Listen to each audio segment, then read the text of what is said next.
From strange stories of interdimensional travel to science experiments that led to convincing theories. All this and more will be featured in our list of top 10 signs of different dimensions found in history. And welcome to Taylor and I's first collab. First one, here we go. This is it. I feel good. Collab. Well, it's fine. Collaboration. It's gonna be a grand old time. So without further ado, let's get started. Kicking off the list at number 10, the Green-Skinned Children. The Green-Skinned Children is a legend for the village of Woolpit in Suffolk, England. Now the story goes that in the 12th century, these two children, a brother and a sister, suddenly appeared in this village. And as their name suggests, they had green skin. So obviously my first thought is aliens. For sure, right? Has to be.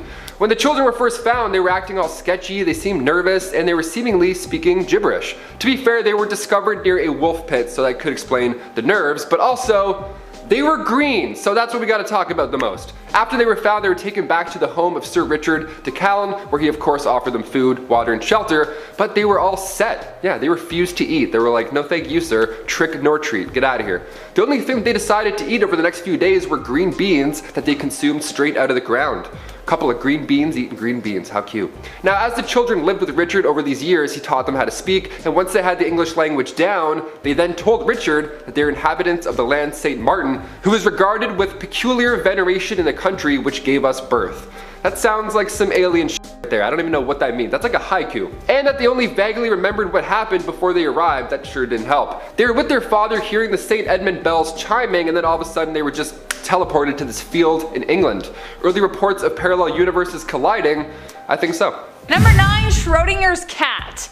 Yeah, here we go. If any of you are fans of The Big Bang Theory, then you have heard of Schrodinger's cat, which means you might know the name Erwin Schrödinger. Erwin was born in 1887 in Vienna, Austria, and his life's work in quantum mechanics revolutionized the field. And we honestly can't talk about parallel dimensions without talking about quantum mechanics. Yay. In 1926, he changed the community by developing an equation that predicted the location of electrons in an atom, and received the Nobel Prize for his work in 1933. But his most famous thought experiment was Schrodinger's cat, which he made in response to the Copenhagen interpretation of quantum mechanics. That interpretation states that any particle exists in all states until it is observed, so get ready for this mind-blowing thing. But Erwin countered this by describing quantum entanglement. So essentially, you put a cat in a hypothetical box.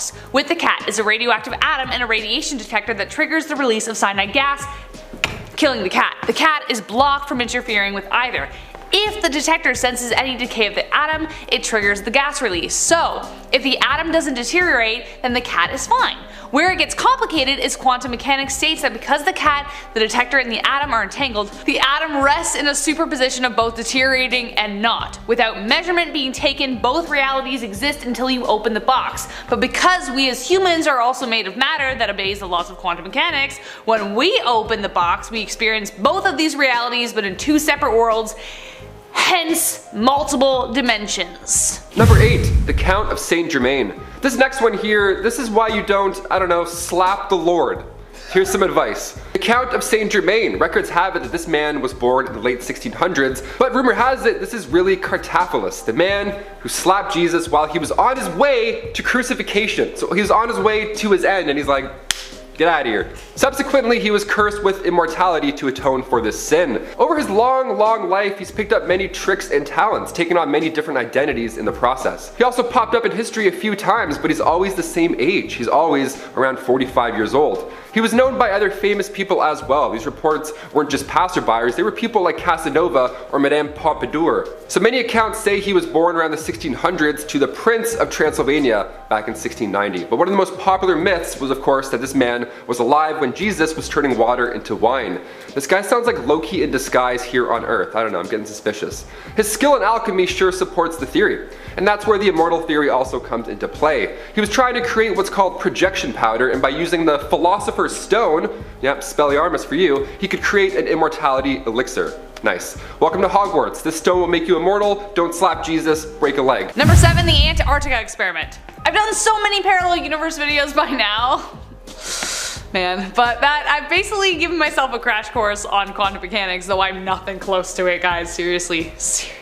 So bad at science. Anyways, the pursuit of multi-dimensional travel is ongoing, and we never know when we might crack it. And for one moment, One moment, scientists thought we did. For the Antarctic experiment, scientists set up ANITA, the Antarctic Impulsive Transient Antenna, aka a fancy hot air balloon for science. It was designed to study ultra-high energy by detecting radio pulses emitted by their interactions with the Antarctic ice sheet. They wanted it to get high enough to detect neutrino particles coming down from space, which it did, but then they picked up 2 signals of particles coming up from the Earth. This implied that they were going back in time since they were going the opposite way. Therefore, scientists hypothesized that these particles were a part of a parallel universe going backwards in time.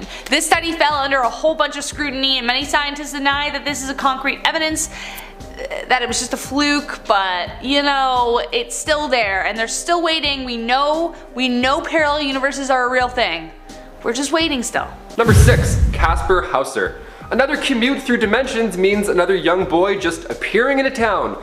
We love those, not stressful at all. May 26, 1828, the fine folks of Nuremberg, Germany found Caspar just walking aimlessly around town. He was in his teens and his clothes were all tattered up and he kept repeating the same line over and over, which is concerning.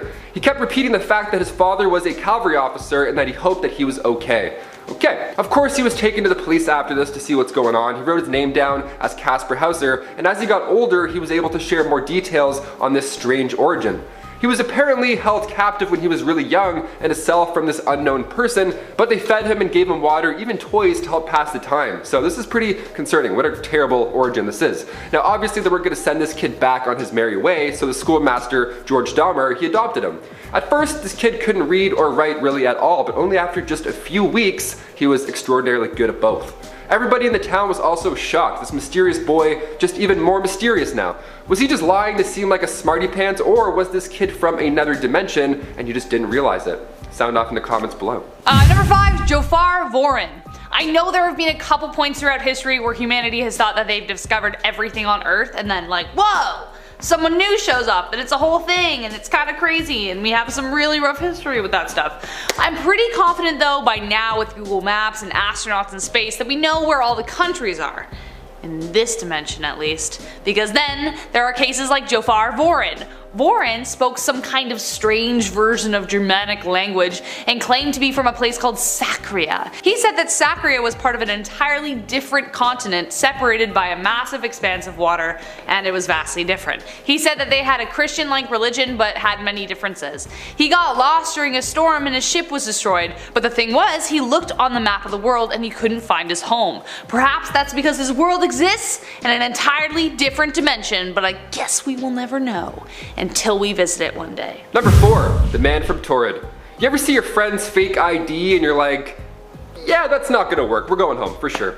The man from Torrid has us all beat. Okay, back in 1954, this sharp-dressed man arrived in Haneda Airport, Tokyo, Japan. What followed wasn't anything out of the ordinary though. He made his way through customs alongside other passengers that day, but when the questions began to roll in, his answers were pretty fishy. He says he was coming from Torrid and that this was his 3rd time visiting Japan. He was this Caucasian dude with a beard who also sounded French, so already this was just a sight to see at customs.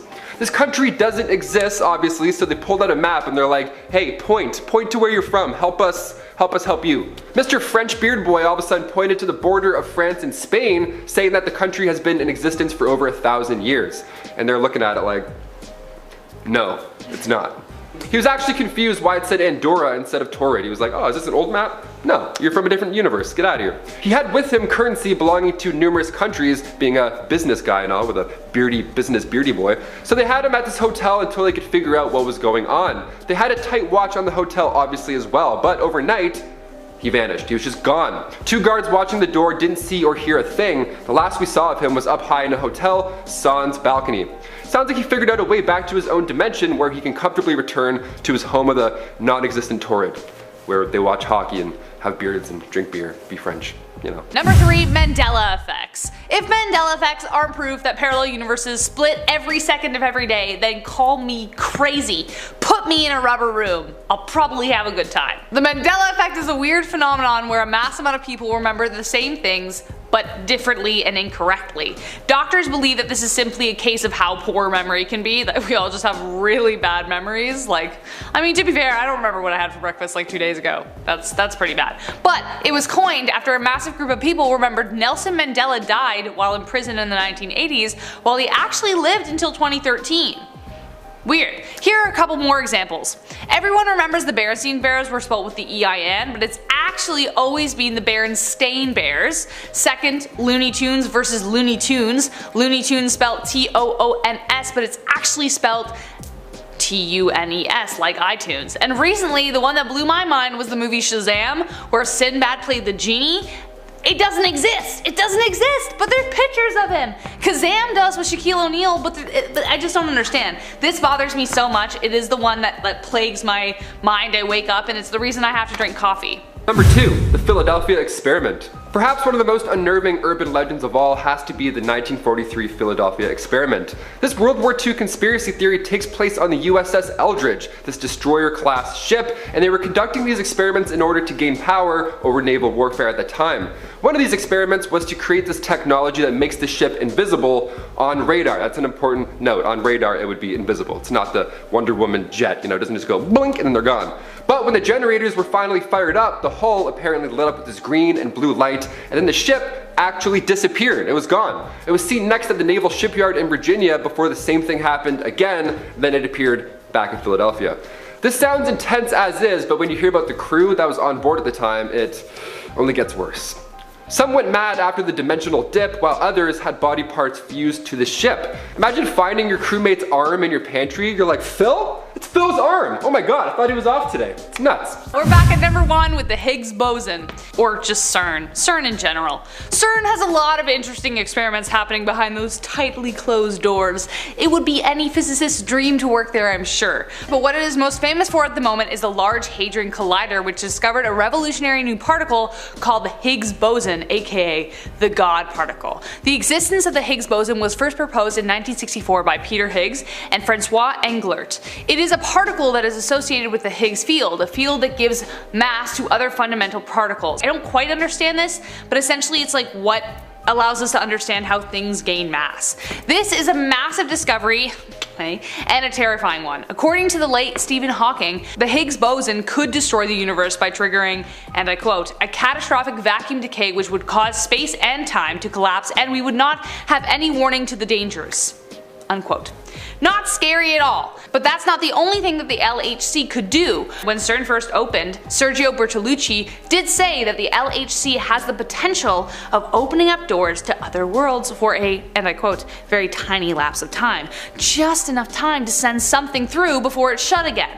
The fact that scientists have so much faith in this machine proves that they have enough evidence at least to believe different dimensions exist. I just hope their experiments don't stop all of time itself, but I guess I wouldn't know if it had. And that was our top 10 list of signs of different dimensions found in history. And if you liked this video, you know exactly what to do. Smash the like button, comment, subscribe, sell your soul, etc. You know all the good stuff. Yeah, and if you liked our duo, come visit us over at Bumblebee, because we do even weirder stuff with collabs. And even weirder. Even weirder. Imagine what that looks like. I've been your host, Taylor McWaters. And I've been your host, Rachel Fisher, and until next time, take care, folks. Bye. Bye.